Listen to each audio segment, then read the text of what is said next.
Bienvenue, mesdames et messieurs, dans cette émission. C'est toujours un plaisir de vous retrouver, de partager ces moments axés sur le décryptage des grandes questions d'actualité qui concernent la République démocratique du Congo et même le monde. On va revenir aujourd'hui sur ces naufrages qui a eu lieu à Inongo dans la province de Mai-Ndombe. On parle d'une dizaine de morts et de plusieurs disparus. Qu'est-ce qui se passe réellement dans cette province? Pourquoi autant de naufrages? Et qu'est-ce qui explique à ce jour ces silences observés du côté du gouvernement central, alors qu'il y a peu, c'est ces mêmes gouvernements qui s'étaient mobilisés pour aller secourir ou prendre des mesures salvatrices pour mettre fin au naufrage dans le Grand Kivu. Nous allons y revenir dans cette émission. On va aussi faire le point sur la tripartite qui est annulée. Quelles sont les raisons? Qu'est-ce qui se cache derrière cette annulation? Est-ce qu'il y a sincérité dans les négociations entre la RDC et le Rwanda? Nous en parlerons également dans cette émission. Le changement de la Constitution, le débat se poursuit toujours dans tous les états-majors des partis politiques qui va l'emporter entre l'opposition et le pouvoir. Tentative de réponse dans cette émission. On va peut-être aussi commenter ces projets de métrobus annoncés par le gouverneur de la ville de Kinshasa, Daniel Bumba, qui séjourne depuis un moment d'ailleurs à Istanbul en Turquie pour matérialiser ces projets. Sur ces plateaux, j'ai le plaisir de recevoir un cadre de la Convention pour la République et la démocratie, CRD en sigle, parti cher, à l'honorable Christophe Mbosonko-Dia. Il s'agit donc de monsieur Lupsin Mukanza. Bonjour, bienvenue. Bonjour, monsieur Hervé. Bonjour à tous les téléspectateurs qui nous suivent en ces moments. Je suis, comme d'habitude, très ravi d'être sur ce plateau pour commenter l'actualité de notre pays, parce que nous n'avons que ces pays, la République démocratique du Congo, et notre vœu c'est de voir que ce pays, avec toutes ses potentialités, profite réellement au peuple congolais. Donc voilà. Très bien. Allez, parlons justement de ces pays. La RDC et de sa province, le Congo, depuis un moment, j'observe à travers les médias, une sorte, on va dire, d'agitation ou de récupération politique de la motion d'information de l'honorable Passi Zapamba qui avait intervenu plutôt pour dénoncer ce qui s'est passé dans le territoire des Popokabaka et Kasongolunda. Il parle du phénomène Mobondo, mais là ça a une autre connotation. Il parle d'un parti politique qui serait derrière ces manœuvres. Et bizarrement, les cadres de la CRD sautent sur l'occasion. Vous reprochez exactement quoi à ces députés nationaux? D'abord, si vous avez vu les cadres de la CRD réagir, peut-être pas tous, c'est-à-dire quelques-uns qui ont réagi, ce n'est d'abord, et ce n'est pas comme membre d'un parti politique, c'est d'abord comme des Congolais, c'est-à-dire qui sont concernés par cette situation. Qui a pratiquement déstabilisé la paix sociale qui a toujours caractérisé notre province. C'est pourquoi, quand un élu du peuple, du haut de la tribune de l'Assemblée nationale, déclare haut et fort, il fait des révélations, il était tout à fait normal en tant que natif du Congo que nous puissions commenter cette actualité, étant donné que nous considérons qu'effectivement, au cours de cette motion d'information, l'honorable que vous venez de citer avait confirmé avoir, c'est-à-dire c'est quelqu'un qui a des informations précises sur les commanditaires de Mobondo, pour lui qui serait responsable d'un parti politique en perte de vitesse. Ça j'emprunte ces mots.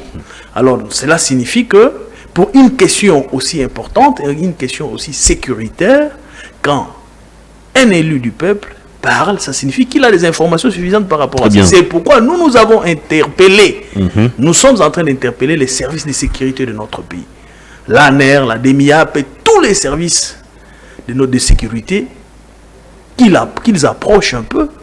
L'honorable, peut-être qu'il a des informations au sujet de ces commanditaires. Parce que quand quelqu'un fait cette initiative doit venir seulement de la CRD, alors que dans la province du Congo, il y a plusieurs personnes qui détiennent des partis politiques. Non. Qui sont responsables des partis non, politiques. je vous ai dit tout à l'heure que je ne commente pas cette actualité en tant que membre de la CRD. Non, je parle en tant que Congolais.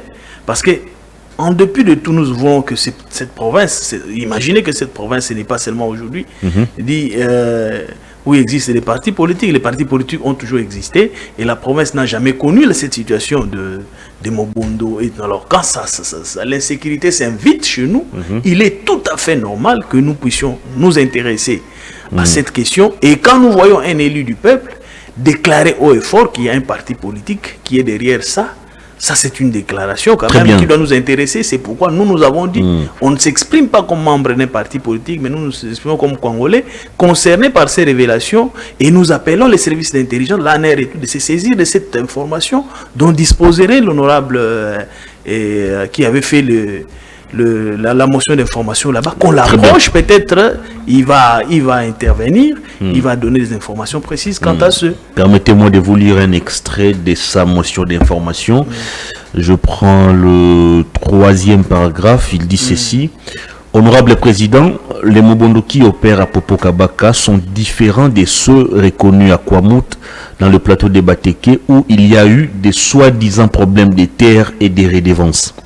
Ceux de Popo-Kabaka sont des bandits à l'initiative d'un parti politique bien identifié pour des fins politiques. Durant la période électorale, ces derniers ont interdit à mon parti, à BG et à moi-même de battre campagne sur tout l'espace qu'ils occupent jusqu'à ces jours, c'est-à-dire Lufuna, les groupements Lusanga et Kabama. C'est une dénonciation. Une simple dénonciation. Pourquoi vous voulez en faire un problème personnel? C'est-à-dire que quand il pourquoi ne pas laisser au bureau de l'Assemblée nationale où se trouve également Christophe Mbosoko à se pencher sur la question plutôt que de la récupérer au niveau du parti politique? Quand il dit que pendant la campagne électorale, c'est Mobondo qui appartient à un parti politique l'aurait empêché de battre campagne, ça signifie qu'il a toujours eu ces informations depuis longtemps. Alors c'est pourquoi nous voulons seulement que les services compétents l'approchent pour qu'ils donnent, qu'ils citent nommément et qu'ils brandissent. Parce que quand vous dites qu'il y a un parti politique en perte de vitesse qui serait derrière cette question, ça signifie que vous avez des informations suffisantes. Alors, comme les services de sécurité sont là pour traquer les gens qui sèment la terreur, il est souhaitable qu'on approche un peu l'honorable, qu'on l'écoute. Il peut donner les noms, il peut citer les noms des gens. Comme ça, ces gens-là seront interpellés pour soit s'expliquer, soit être à leur tour aussi interpellés. Passez-moi cette tautologie-là aussi. Est-ce qu'il y a conflit entre la CRD et l'ABG? Comment il peut y avoir un conflit? Il semble que les responsables, les dirigeants, n'a jamais digéré le départ les dirigeants de certains cadres de ces partis. Et parce que je ne suis pas là pour faire la promotion d'un parti politique, mais je peux vous dire que les dirigeants de ces partis sont nés de la maternité politique du sage de la République, le président Christophe Mbosoko. Voilà, c'est-à-dire qu'ils n'arrivent toujours pas à digérer. Non, ils ne sont pas ils ne sont pas le premier ou le dernier enfant né, grandi sous la mamelle politique de la CRD, à avoir quitté les partis. Ils sont nombreux. Il y en a qui évoluent sans problème. Mais s'il y a un problème seulement avec 2 individus, là, il faudrait qu'on se pose la question, pourquoi seulement eux? Parce que la CRD existe. Depuis 1998, elle existe. Et elle va encore continuer à exister. Nous traçons notre chemin. Est-ce qu'on n'a pas besoin de venir nous émixer? Peut-être s'il y a des gens qui pensent qu'en citant les noms du patriarche Christophe Mbosoko, ils auront du crédit. Personne n'a cité son nom. Non, je l'ai dit. Non, je l'ai dit. S'ils pensent, ils auront du crédit politique. Non, ils se trompent. Ils se trompent. La politique, quand vous créez un parti politique, vous devez concevoir un projet de société, construire une idéologie et commencer à implanter, vous lancer dans la conquête du pouvoir. Vous n'allez pas chercher le pouvoir en crachant sur les autres, sur l'honneur et la dignité des autres personnes. Non. Ça ce n'est pas ce que qui nous est enseigné à l'école de l'excellence, qui est la CRD. Et c'est pourquoi, quand vous avez parlé de cette question de Mobondo, moi je suis revenu sur ça pour vous dire que la sécurité d'un État, on ne badine pas avec ça.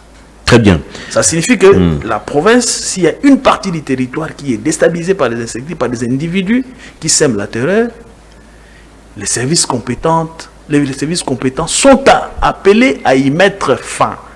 Alors, s'il y a quelqu'un qui détient des informations par rapport à l'origine de cette insécurité, il est tout à fait normal. C'est ce que nous demandons. C'est ça même la démarche du député national. C'est ce que nous demandons. Il est dit dans sa motion. Honorable Président, si j'ai fait cette motion, c'est pour demander à votre autorité et à la plénière de se saisir rapidement du contenu de ces rapports et agir avec célérité pour mettre fin à la barbarie et au climat de terreur qu'imposent ces partis impopulaires dans ces coins de la République. Voilà. La population est en brousse et dans les forêts pour une cause injustifiée. C'est-à-dire que les députés sont en train de militer pour que l'Assemblée nationale puisse approfondir les enquêtes sur ces dossiers. Pourquoi vous voulez en faire une récupération politique? Mon frère, vous savez, au sein de l'Assemblée nationale, le président de l'Assemblée nationale, l'honorable Vital Kamerhe, allait créer une commission chargée de s'imprégner de cette question de Mobondo. N'oubliez pas que le phénomène Mobondo a commencé sur le plateau de Bateke. Vous connaissez, on parlait des Teke et les Yaka. Qui sont les Yaka? C'est tous ceux qu'on appelait les Yaka, ce sont les no-Teke. Il y en a qui sont venus du Kwilu, il y en a qui sont venus de Maïndombe, il y en a qui sont venus du Kwango chez moi. Après, ces phénomènes-là s'est déporté pratiquement. Nous sommes des provinces voisines. Hein? Exact. Alors, c'est arrivé au niveau. Si vous suivez la route empruntée, ceux qui fréquentent la route de la nation numéro 1, ils vont vous dire que après le plateau de Bateke, vous terminez le Mbakana, vous entrez directement dans le Kwango. Et quand vous êtes dans le Kwango, vous avancez un peu. La première entrée, c'est-à-dire qu'ils peuvent vous donner accès à un autre territoire. Si vous continuez sur la route nationale, vous allez vous entrer dans le territoire de Kenge. Si vous prenez la droite, vous êtes automatiquement dans le territoire de Popokabaka. Vous comprenez? Cela signifie que si ces gens-là sont partis des plateaux de Bateke pour venir au Kwango, ça signifie que naturellement, compte tenu de la proximité du plateau de Bateke et les territoires de Kenge et Popokabaka, ces gens-là ne pouvaient pas se retrouver dans Kenge et dans Popokabaka. Et c'est ce qui est le cas. Si vous arrivez au Pont Kwango, vous trouverez, le long de cette rivière Pont Kwango, il y a aussi ces gens-là de Mobondo qui se sont retrouvés là-bas. On ne va pas dire que non, là aussi c'est un parti politique qui les a amenés là-bas. Donc c'est justement pour vous dire que c'est un phénomène bien maîtrisé par les services de sécurité et on sait que ces gens-là se sont déportés là-bas. Et s'ils se sont retrouvés dans les territoires de Popokabaka, vous avez suivi ce que je vous ai dit. Donc c'est la proximité par rapport au plateau de Bateke où le phénomène a commencé à partir du village qu'on appelle Kabouba. Directement, si vous avancez un peu, vous entrez dans le territoire de Popokabaka. Vous allez directement. Et puis si vous foncez, vous êtes dans le territoire de Kenge. Et le long de Pont-Kwango, le Mobondo existe jusqu'à ce jour. Très bien. Ça signifie que c'est un phénomène qui a commencé dans le plateau et qui s'est déporté là-bas. Et je ne pense pas que les services de sécurité de notre pays, qui travaillent jour et nuit pour la paix et la stabilité de notre pays, n'aient pas des informations suffisantes concernant ces phénomènes.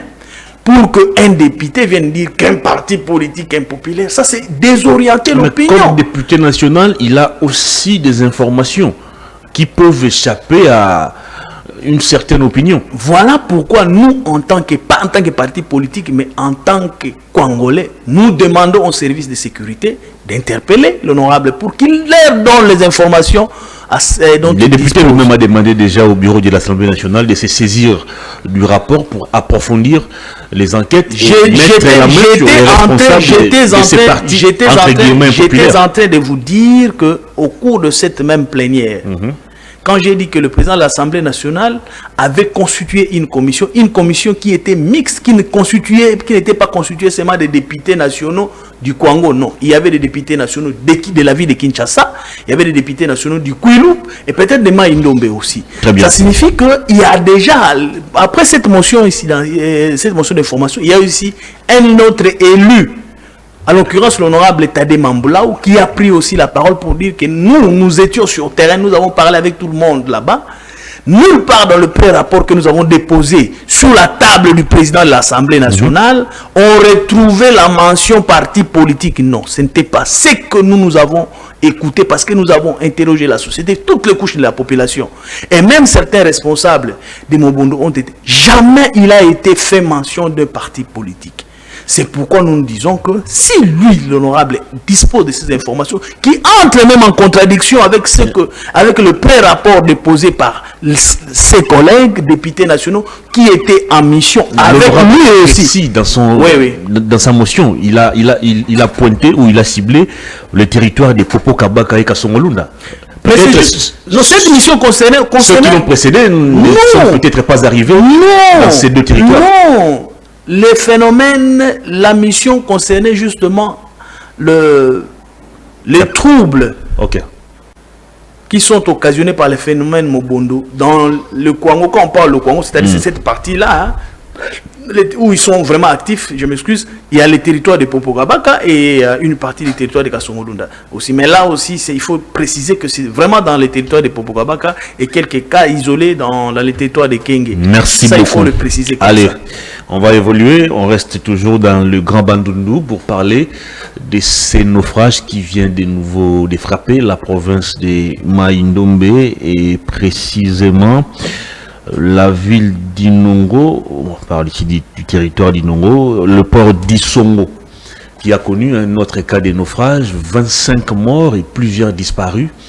24 heures après, on n'a toujours pas senti la célérité du gouvernement pour se déployer sur terrain, voir ce qui s'est passé et prendre des mesures peut-être pour éviter que pareille situation puisse se reproduire. Alors que lorsque ça s'est passé au Kivu, on a senti une sorte d'empressement, même des enquêtes déclenchées au niveau de la justice, bon, bien que les résultats ne soient toujours pas étalés sur la place publique.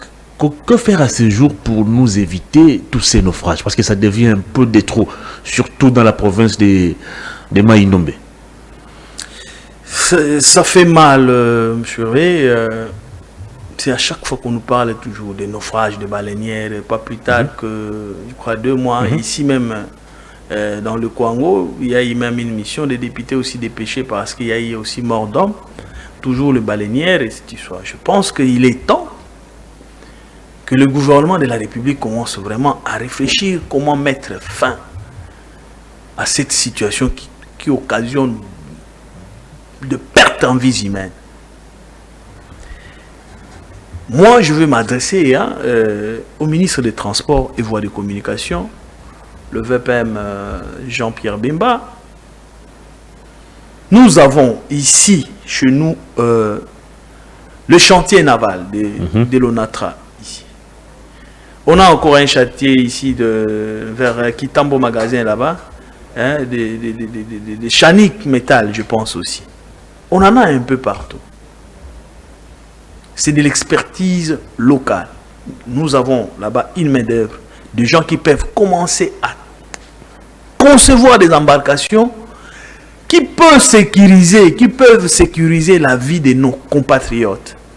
Il est tout à fait inacceptable que les gens continuent à voyager dans des embarcations pratiquement comme ce que moi j'appelle des cercueils roulants sur le fleuve. Alors, ces embarcations ne peuvent pas protéger la vie de nos compatriotes.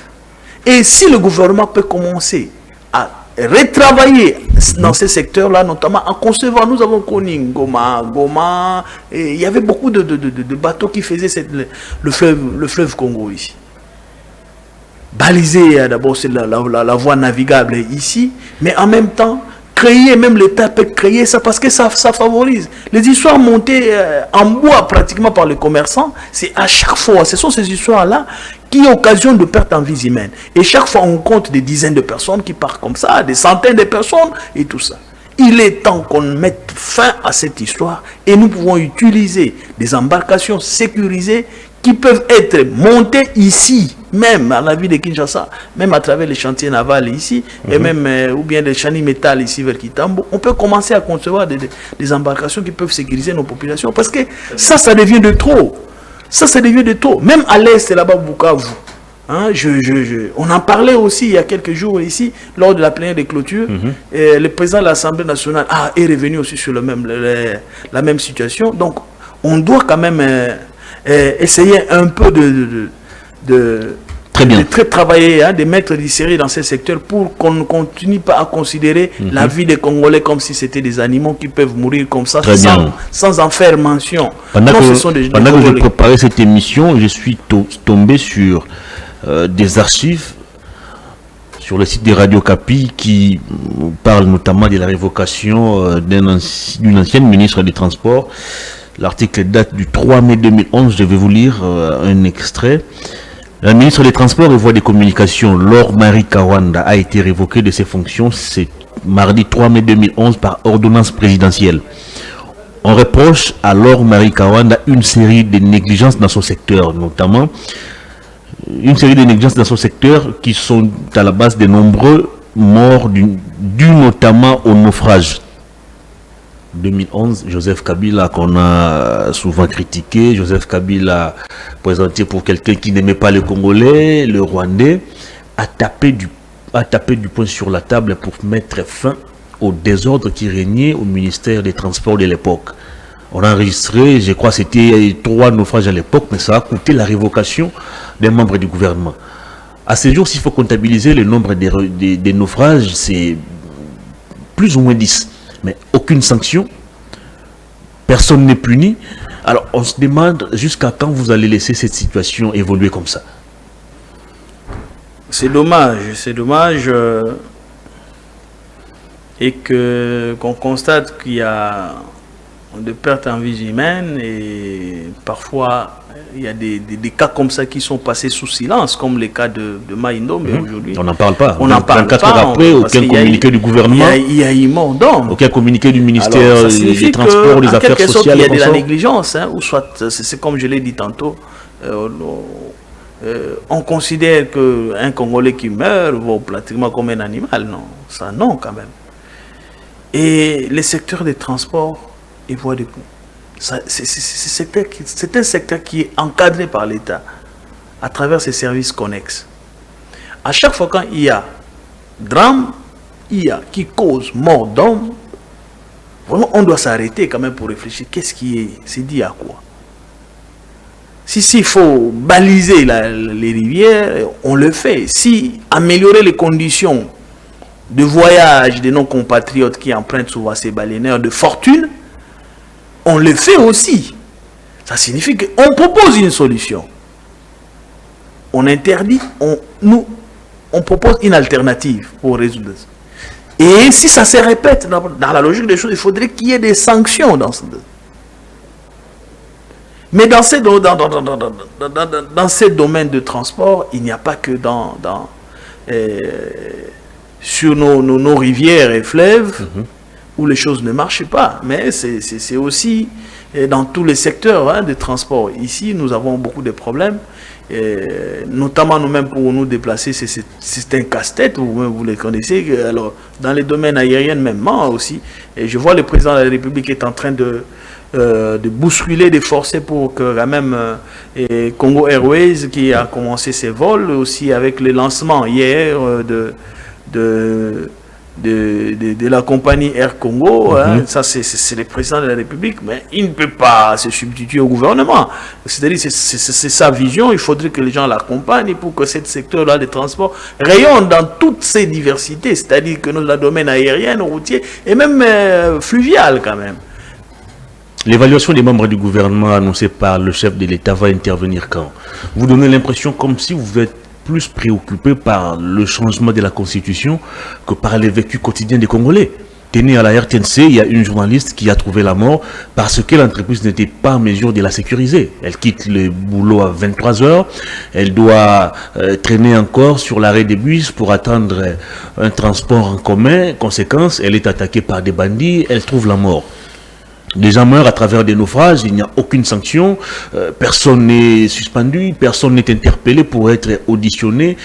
Mais finalement, est-ce que vous préoccupez aussi du vécu quotidien des Congolais? À quoi servent tous ces conseils des ministres les vendredis? Je pense que l'évaluation, comme annoncé par le président de la République, son Excellence Félix-Antoine Tshisekedi Tshilombo, et effectivement, cette évaluation aura lieu ou pratiquement elle est en cours d'être exécutée, c'est-à-dire que dans les conclusions pour le mois de novembre, ça devrait commencer au mois de novembre. Dans les conclusions finales vont aboutir au remaniement du gouvernement vont aboutir au remaniement du gouvernement. Est-ce qu'il y aura remaniement? Et certainement, parce que ça a été annoncé par le président de la République. 2025, vous allez mettre en place la commission qui va réfléchir sur la Constitution. De toute façon, l'État ne s'arrête pas. L'État, quelle que soit la situation, quelles que soient les mesures qui vont être prises, l'État ne s'arrête pas. Donc, par là, qu'est-ce que je voulais vous dire? Je voulais dire que le président de la République qui a mis l'homme au centre de ses préoccupations, qui se bat bec et ongle pour défendre l'intégrité du territoire national. Vous savez comment il est confronté depuis le début de son mandat, parce que pour avoir seulement manifesté le patriotisme, pour dire que nous allons défendre notre intégrité, que les richesses de la République démocratique du Congo doivent bénéficier aux Congolais de pères et de mères qui vivent au Congo et qui ont un salaire médiocre, et tout ça pendant que les ressources de notre pays sont pillées par nos voisins.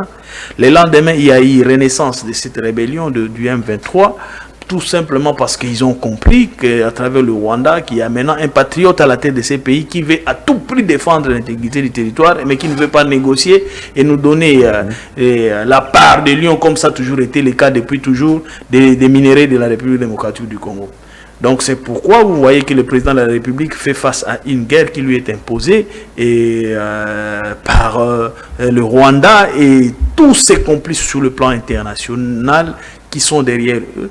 C'est face à tous ces défis, je sais que les réalités ou le rendement du gouvernement par rapport aux attentes de la population ne peuvent pas être satisfaits totalement. Merci. Mais nous nous contentons de cette volonté. Nous savons que la première des choses, que cette guerre, la République démocratique du Congo va la gagner. Et la paix que nous recherchons, ça ne sera pas une paix partielle en prenant les étrangers, vous les insérez au sein de l'armée et des mecs qui vont encore se retourner contre vous dès lors quand leurs intérêts ne seront plus garantis. Non, nous cherchons une paix durable pour que notre pays soit sécurisé de bout en bout. Merci et ça, beaucoup. nous nous battons pour ça. Cela m'a permis seulement pour compléter par rapport à votre question sur l'évaluation ou le rendement.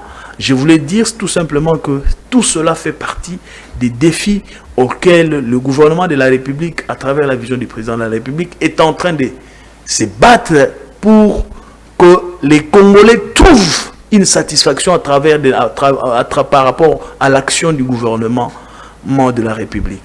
Donc cela signifie qu'il n'y aura pas de complaisance. Ceux qui ne seront pas à l'auteur de leurs responsabilités seront mis de côté et remplacés par d'autres personnes. Il faut combien de temps pour ça? Il faut combien de temps pour qu'un membre du gouvernement soit sanctionné? Ça c'est la politique discrétionnaire du président de la République. Nous n'allons pas. Il a pris cette décision. Il a réitéré son engagement et nous pensons à quel moment il va le faire et nous n'allons pas lui demander de faire ce qu'il avait déjà prévu de faire. Merci beaucoup. Sinon, je vous rappelle que pour les cas, Laure Marie Kawanda, sa révocation a eu lieu un jour après que les gens ont trouvé la mort sur la rivière Kasaï. Bon, nous ne pouvons pas aussi calquer notre modèle par rapport à une situation qui s'est déroulée. Peut-être on ne sait pas si au moment où nous parlons, le ministre... 3 naufrages. Les ministres, les VPM de transport et voies de communication, peut-être a pris aussi certaines mesures qui ont été soumises au gouvernement. Zéro communiqué de la part de son ministère jusqu'à présent. Bon, je pense que si ça n'a pas été fait, c'est pourquoi nous avons dénoncé qu'ils doivent réagir. Parce qu'il y a eu mort d'homme. Mais nous ne sommes pas des gens de la rupture. Ça signifie que quand ça ne marche pas, il faut dire non, mettez tel de côté. Non, nous pensons que quand ça ne marche pas, nous dénonçons pour qu'on améliore. Merci beaucoup. Allez, on va évoluer cette fois-ci pour parler de cette tripartite qui est annulée. à Luanda, le président Félix Tshisekedi devait raconter son homologue rwandais Paul Kagame, mais à la dernière minute, le rendez-vous a capoté. Les Rwandais nous accusent d'avoir tripatouillé la feuille de route ou ce qui devrait être signé. On nous demande d'aller négocier directement avec le M23. D'après la version rwandaise, la délégation congolaise avait accepté cela, mais ils n'ont pas compris à la dernière minute ces changements de position. Est-ce que ces négociations, est-ce que ces échanges se déroulent dans un climat sincère? Je pense que à ce stade, la République démocratique du Congo, à travers le président de la République, chef de l'État, Félix Antoine Tshisekedi Tshilombo, a voulu tout simplement démontrer à la face du monde que, au-delà du fait qu'il a refusé de négocier avec le gouvernement, avec les rebelles, il était disposé à accompagner toutes les solutions proposées par nos partenaires internationaux, notamment sur le processus de Nairobi et maintenant là le processus de Luanda. La République démocratique du Congo est restée sincère, mais tout en conservant sa position. Ça signifie quoi? On ne pouvait pas négocier avec le M23 parce que le M23 n'existait pas. Le M23, c'est le Rwanda. L'approche du président de la République ou l'approche du gouvernement, c'est celle-là. Il n'y a pas un mouvement rebelle, terroriste du M23 qui existe, composé des Congolais, mais il y a plutôt le M23 qui est un produit fabriqué, monté, entretenu par le Rwanda. Je voulais vous dire, souvenez-vous des prétextes depuis la naissance de ce mouvement de M23 du Rwanda. D'abord, le gouvernement rwandais, non, ne mêlez pas le Rwanda dans un conflit qui est congolo-congolo, congolais. Pour eux, le M23, c'est une histoire qui est des Congolais et tout ça. Est-ce qu'ils ont menti? Après, attendez. Après, ils sont venus avec ce prétexte de FDLR. Contré par ce prétexte de FDLR jusqu'à tel point qu'il y a eu un accord sur si c'est la traque ou même les rapatriements de ces FDLR chez eux au Rwanda. Ils ont signé cet accord. C'était seulement pour vider tous les prétextes du Rwanda qu'on va arriver à un moment que le Rwanda n'aura plus d'arguments avancés. C'est justement là où nous sommes. Souvenez-vous, après ces prétextes-là, le Rwanda est revenu encore avec un autre fait. Les minorités. Il y a des minorités au Congo qui sont stigmatisées. Et le Rwanda en fait sa préoccupation majeure pour défendre l'existence des M23. Ils disent qu'ils se battent pour une minorité. La minorité Tutsi. Monsieur, est-ce que une minorité qui se sentirait menacée chez eux, ça doit faire une préoccupation d'un pays voisin au point d'en faire une question de massacre, de pillage dans un autre pays? Non. Quand on a balayé ces prétextes-là des minorités, il fallait maintenant arriver, après que tous les rapports des Nations Unies et tous les autres experts internationaux ont démontré noir sur blanc qu'il n'y avait pas de M23, c'était les troupes rwandaises qui combattaient, qui se trouvent sur le sol congolais. Il fallait qu'ils retirent les troupes. Non, ils créent encore d'autres prétextes. Le président congolais avait déclaré qu'il était prêt à mettre fin au régime rwandais, et c'est pourquoi nous avons pris des dispositions sécuritaires. Mais attendez. Mais vous allez prendre des dispositions pour sécuriser votre pays ou vous allez prendre des dispositions sécuritaires pour venir faire envahir un autre pays. Mais maintenant qu'il fallait chuter pour dire qu'on devait mettre un plan pour les retraits des troupes rwandaises sur le sol congolais. Ils devaient se retrouver au Rwanda. La première équipe composée des ministres des Affaires étrangères qui s'essaie de retrouver là-bas, au lieu de passer à l'essentiel par rapport à ce qui a été décidé, ils sont encore revenus sur un fait. Non, avant que le Rwanda ne prenne part, nous exigeons un dialogue direct du gouvernement avec le M23. Une démarche que Kinshasa aurait acceptée.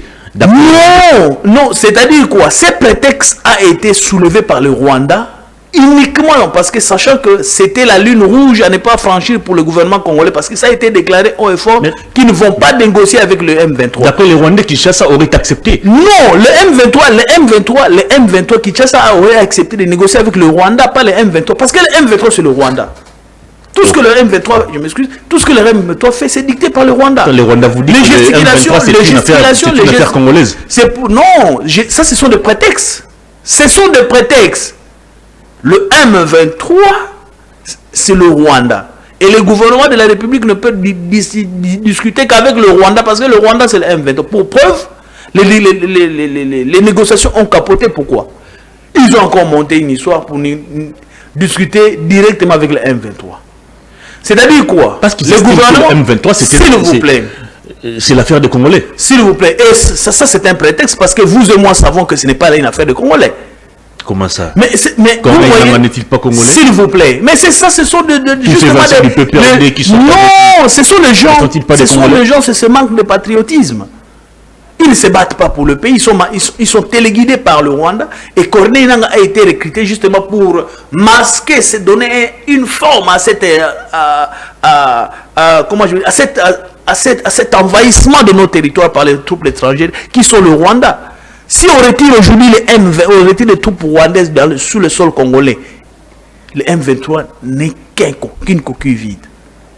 Il n'y aura rien, ça peut disparaître le jour au lendemain. Très bien. Alors, c'est pourquoi, au-delà du fait que ces négociations ont abouti, beaucoup de gens ont crié ici que le président de la République et le Congo a été humilié. Non. Le Congo ne pas humilié. Le Congo a voulu tout simplement dire que moi, parce que le président de la République savait, parce que la décision a été prise au cours de la réunion de ministres des Affaires étrangères. C'est là que les négociations, il y avait déjà un blocage à ce niveau-là. Les gouvernements respectifs étaient déjà informés de ces blocages-là. Mais le président de la République a dit, nous n'allons pas donner un argument à ce monsieur si moi je n'effectue pas les déplacements. Le président de la République a effectué les déplacements pour montrer à la face du monde que ce n'est pas lui les problèmes c'est le Rwanda. Le Rwanda ne veut pas quitter les sols congolais tout simplement par la convoitise. Le Rwanda ne vit que des non-minérés. Le Rwanda ne vit que des non-richesses. Et pour ça, si aujourd'hui ils signaient l'accord de paix de retrait, ça signifie que non, ils sont morts. Voilà pourquoi ils doivent toujours trouver des prétextes tous les jours. Aujourd'hui, ils évoquent tel fait, le lendemain, c'est pour justement justifier leur présence sur le sol congolais. Je pense qu'au séjour, nous n'allons pas seulement nous contenter de cette option-là diplomatique qui a montré ses limites. Nous sommes allés jusqu'au fond, pourquoi? Jusqu'au bout. Le gouvernement de la République, à travers le président de la République, nous est allé jusqu'au bout, c'est simplement pour que sur le plan diplomatique, sur le plan international, qu'on constate que la République démocratique du Congo, à travers son gouvernement, est resté ouvert à toute négociation avec les vrais auteurs de cette insécurité au Congo, qui n'est autre que le Rwanda. Très bien. Maintenant que le gouvernement est allé jusqu'au bout de sa logique sans obtenir les résultats escomptés, qu'est-ce que nous devons faire concrètement? Parce que sur terrain, des combats se poursuivent, il y a des localités qui continuent d'être conquises par le M23. Pendant que nous continuons de négocier, est-ce qu'il n'est pas temps qu'on puisse changer de fusil d'épaule et peut-être appliquer la force? Vous avez raison. Et on dit toujours celui qui veut la paix prépare la guerre. C'est une option qui a été levée depuis le début de cette guerre et les étapes étaient nombreuses à franchir pour arriver à avoir une armée réellement dissuasive, républicaine et capable de défendre l'intégrité du territoire national. Il y a beaucoup de Congolais qui nous disent, certains qui nous regardent, qui nous disent souvent que tout le temps, vous n'arrivez pas. Non. Mais les gens oublient pratiquement parce que nous avons une mémoire courte. Le travail qui a été fait pendant tout le temps, depuis 1997 jusqu'en 2018, avant l'accession au pouvoir du président de la République, le travail de brassage, mixage au sein de notre armée. Mais tous ces mouvements rebelles qui naissaient à l'est de la République, depuis 1997, tous ces mouvements-là, c'était des mouvements étrangers avec des Rwandais là-dedans. Mais ces militaires-là ont été placés où? Au sein de notre armée. Affectés un peu partout. Jusqu'à la présidence de la République, il semblerait qu'on retrouvait aussi des officiers étrangers. Souvenez-vous qu'il y avait un officier supérieur de l'armée rwandaise qui a été chef d'état-major général de notre pays. C'est là qu'a commencé le problème. À ce jour, le président de la République, malgré les efforts qu'il est tenté de fournir, il se bat aussi avec ces problèmes-là. Comment essayer d'extirper tous les étrangers, tous les complices congolais qui ne sont là que pour travailler pour l'intérêt de l'ennemi et non l'intérêt de la nation. Des gens comme des Corneilles Nangaa. Ils sont nombreux. Il y en a qui sont même ici, il y en a qui sont même au sein de l'Assemblée nationale. Souvenez-vous à l'époque du président de Mbosso, quand il était encore président de l'Assemblée nationale, il avait dit, chers collègues, quittez les groupes armés. Il y en a qui sont dit non, il n'a pas cité les gens. Mais après, il y a eu des arrestations des députés nationaux. Qui ont été arrêtés. Pardon? Qui ont été arrêtés. Mwanga Tchouchou a été arrêté, c'était député national. Mais on m'a dit aussi, il y a le gouverneur militaire de l'Ituri qui a cité aussi un député qui serait en connivence avec le mouvement rebelle. Ce n'était pas un hasard. Et Mwanga Tchouchou, je vous l'ai dit, c'était juste après son arrestation que le M23 est né encore. Parce que c'est lui qui était pratiquement le point focal, qui détenait pratiquement plus de 70% des réserves minières dans notre pays. Et c'est lui qui a engagé les gens qui travaillaient là-bas. Très bien. Alors, c'est comme ça que la question de la sécurité de notre pays, c'est une question qui nous préoccupe tous. Mais en même temps, non, c'est sur les stratégies militaires. Nous sommes en train d'analyser. Mais je voudrais quand même que les gens aient quand même cette conscience-là face aux défis aux défis sécuritaires qui pèsent sur notre gouvernement. Parce qu'il y en a qui disent toujours tout le temps le président de la République ne fait rien et tout ça et, bon, sur le plan sécuritaire. Mais n'oubliez pas que tout le temps que les mouvements rebelles ont commencé, ils prenaient toujours le contrôle soit de Bukavu, soit de Goma. Goma est tombé plusieurs fois, souvenez-vous, avec le gouverneur, l'actuel ministre Julien Paluku, qui s'est réfugié peut-être au Maniema. Mais le plan pour faire chanter avant le sommet de Luanda, le plan c'était quoi? Il devait atteindre les centres, il devait prendre le contrôle de Lubero. Merci beaucoup. De Lubero. Mais ça n'a pas été le cas. Vous comprenez? Il y a aussi dans cette guerre-là, la guerre médiatique. Il y a des médias, même congolais chez nous aussi, qui travaillent, qui ne donnent pas la vraie information. Non, ici au pays, le CESAC a interdit aux médias de parler de ce qui se passe. De parler plutôt des opérations qui sont menées. Mais surveillez. Quand le FARDC réalise de prouesses, on n'en fait pas large écho. Mais quand c'est le M23 qui récupère un village, ça devient une actualité. Même les médias internationaux en font parler. On ne sait pas en parler. Alors, le CESAC nous interdit de parler des opérations qui sont menées sur terrain. Mais certains de mon confrères sont tout le temps en train à travers les médias en ligne. Un compte Twitter, c'est quelque chose de privé, ce n'est pas un média. C'est ce que j'ai dit. Non, il est réel quand même. Nous devons avoir la plupart vivent à l'étranger. Un sursaut patriotique quand même pour dire la vérité. Cette guerre aussi, elle est médiatique. Il y a les villages que le M23 occupe pendant 2 heures seulement. Peut-être parfois nos vaillants soldats ont fait un repli stratégique. Ils viennent, ils occupent pendant 3 heures, ils font des vidéos.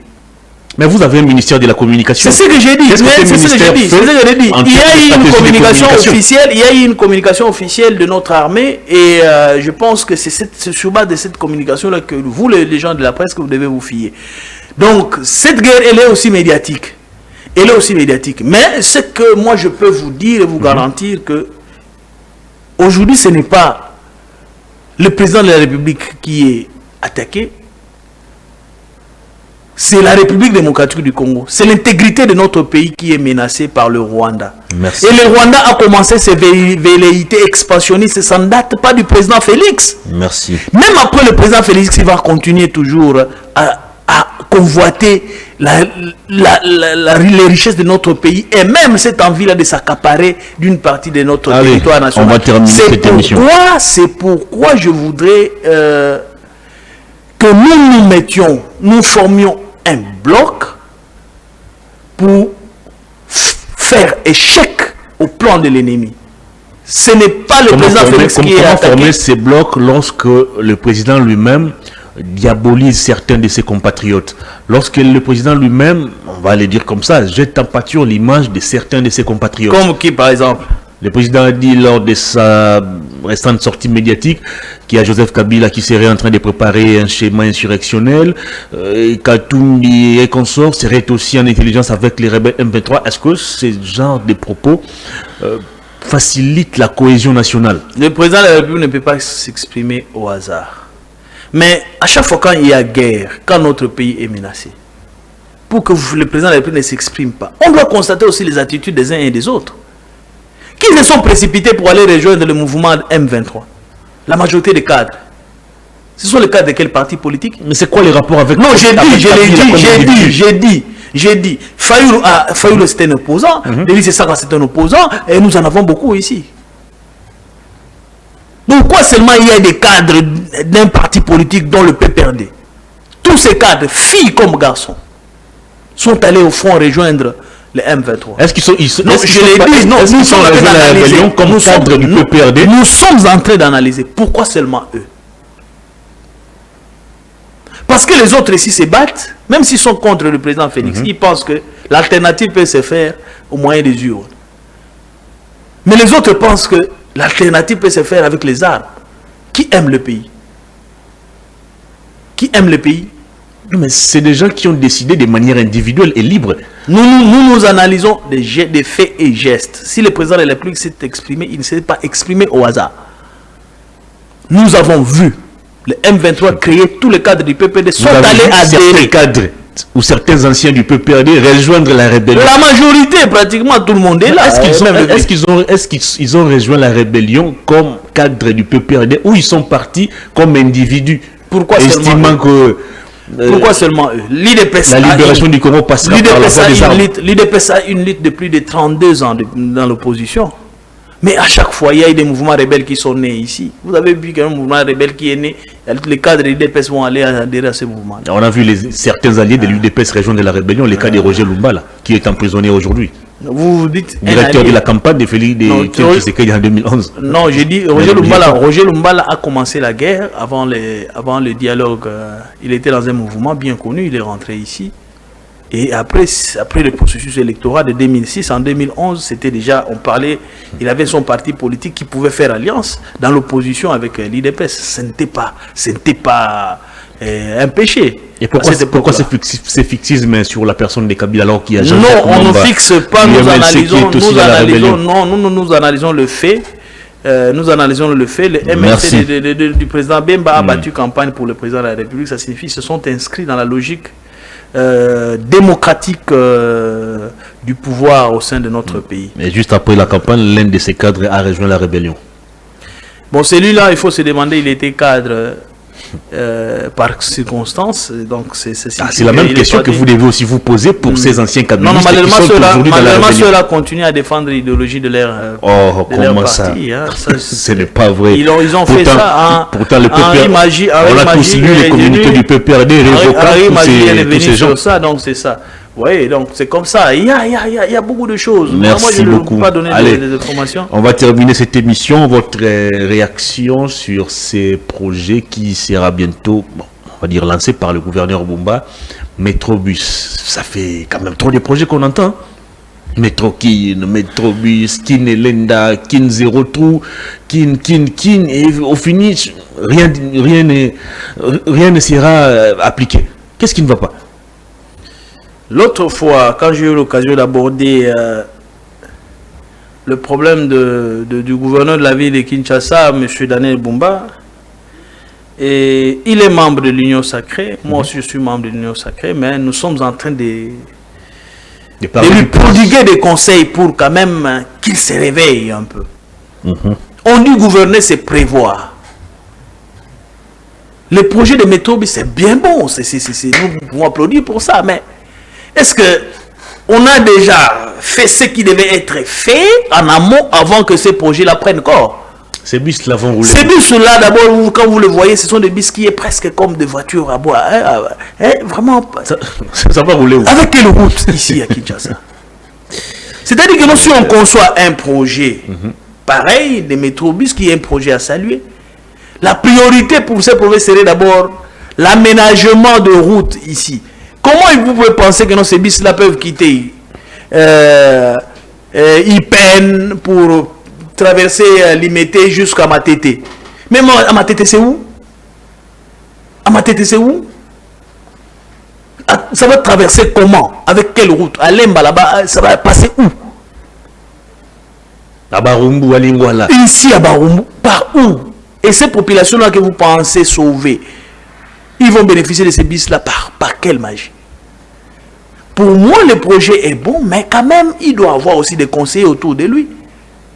Il devait d'abord lancer dans le cadre de ces projets une vaste campagne de réhabilitation en Kassa, d'aménagement de routes. La campagne a été déjà lancée, Kinshasa Zobonga. Mais allez ça voir, comprend la réhabilitation des routes, l'assainissement. L'assainissement, on ne peut pas assainir les routes qui sont totalement délabrées. Même Batbakombola. Comment ils vont faire ce travail-là? Maboulou, vous allez balayer quoi? Parce que là, maintenant, par exemple, là, ils sont là avec j'ai vu avec des balais, mais partout il y a des lacs. Mais la propriété sera maintenue comment? En amont, il faut commencer. Pour moi, j'ai toujours dit qu'il doit d'abord commencer à travailler sur le route de la ville de Kinshasa. En tout cas, je pense que si il continue à faire nous passer le temps comme ça, nous allons continuer à dénoncer pour qu'au niveau de l'Assemblée provinciale, qui se réveille, qui prenne les responsabilités, qu'on tire sur lui, et quand même qu'on arrête cette descente aux enfers de la ville de Kinshasa avec cette gouvernance de M. Daniel Bumba, pratiquement. Et qui ne plaît à personne, ça je dois vous le dire, parce qu'au regard de la situation alarmante de la ville de Kinshasa, et personne ne peut être content. Pourtant, le gouverneur n'a jamais fait l'objet d'une interpellation au niveau de l'Assemblée provinciale. C'est ce qui choque. Ça prouve à suffisance que sa gestion est approuvée. C'est ce qui choque. Par les députés provinciaux, nos représentants. C'est ce qui choque. Si vous dites que la gestion est approuvée par les députés provinciaux de la ville de Kinshasa, même les gens qui nous regardent à la télé, là, vont se poser la question, c'est approuvé comment? C'est approuvé comment? Jusqu'à présent, le gouverneur n'a jamais fait l'objet d'une interpellation sur sa gouvernance. C'est pourquoi nous disons que nous devons repenser, revoir cette histoire à travers les changements de la Constitution, cette histoire des assemblées provinciales qui sont devenues en réalité une caisse de résonance. Ce sont des choses que nous on doit supprimer et vraiment qu'on ne peut pas avoir des gens qui vont bouffer l'argent de l'État, du contribuable congolais inutilement. En attendant, on voit la ville est en train de faire une descente aux enfers et on n'interpelle personne. Nous sommes au sein de l'Union Sacrée. Le président de la République lui-même, quand il y a le mal, il les dénonce. C'est pourquoi nous aussi nous sommes inscrits dans la logique du président de la République et quelqu'un qui ne travaille pas, il n'aura pas un accompagnement parce que comment nous allons accompagner quelqu'un? L'objectif est de réussir le mandat du président de la République. Le président de la République ne peut réussir son mandat qu'avec des gens qui travaillent pour lui. Mais à ce jour, M. Daniel Bumba ne travaille pas pour le président de la République. Vous avez soulevé un point crucial. La réussite du mandat du président de la République passe aussi par ceux qui accompagnent l'exécution de son programme de gouvernance. À l'Assemblée nationale, on a bloqué le contrôle parlementaire. Alexis Guissaro est sauvé, alors que Kinshasa 0 trouve bas de l'aile, pas de route, alors que le ministre nous dit que le projet est exécuté à 87%. Les députés qui ont voulu voir clair ont été empêchés d'exécuter librement leur mission, avec des injonctions des autorités morales. Bon, je pense que si, comme vous l'avez dit, ça a été bloqué, nous ne pouvons que condamner ça. On a clôturé déjà. Nous pouvons que condamner ça et nous pouvons que condamner ça, mais en réalité, ce qui est sûr, le président de la, le président de la République n'est pas celui qui berce les gens, qui ne travaillent pas. Le président n'est pas dans l'Assemblée nationale. Et aussi, dans cette vision-là, au niveau de l'Assemblée nationale, s'il y a eu des injonctions qui ont été données, il faut identifier les partis politiques qui ont donné des injonctions Vous n'avez pas lu les différents communiqués des responsables des moi je voulais peut-être rester dans cette logique-là. Nous, au niveau de notre parti, la CRD, nous sommes des gens vous n'avez pas instruit à vos députés de retirer leur signature sur la motion? Nous ne sommes pas dans cette logique-là. Nous sommes pas. D'ailleurs, moi, je suis de l'Union sacrée, mais je suis en train de m'exprimer librement. Merci beaucoup. C'est parce que ça, c'est une école de la CRD, du président Bosso. C'est-à-dire que quand il y a les mal, nous accompagnons le président de la République pour que le président de la République réussisse son mandat. Ça signifie que moi, comme je suis membre de la CRD, si on me confie une responsabilité par rapport à la formation, par rapport aux orientations que nous recevons auprès du président Bosso, je prendrai conscience que la fonction que j'ai eue, c'est pour d'abord servir la nation. Il faut que la population trouve son compte. Quand la population trouve son compte, c'est tout le monde qui est content. Et le président de la République aussi s'en réjouit parce qu'il dit non, j'ai des collaborateurs qui travaillent pour moi.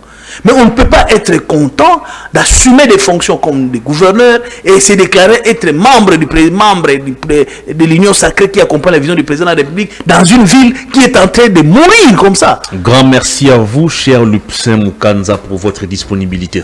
Merci beaucoup. Le plaisir est partagé parce que j'ai toujours été très content de quand je suis à Perfect Télévision. Merci et beaucoup. Nous nous exprimons en toute liberté et merci vraiment à tous les dirigeants, tous les responsables de cette grande chaîne très suivie. Et je salue aussi en passant M. Peter Tchani. Merci beaucoup.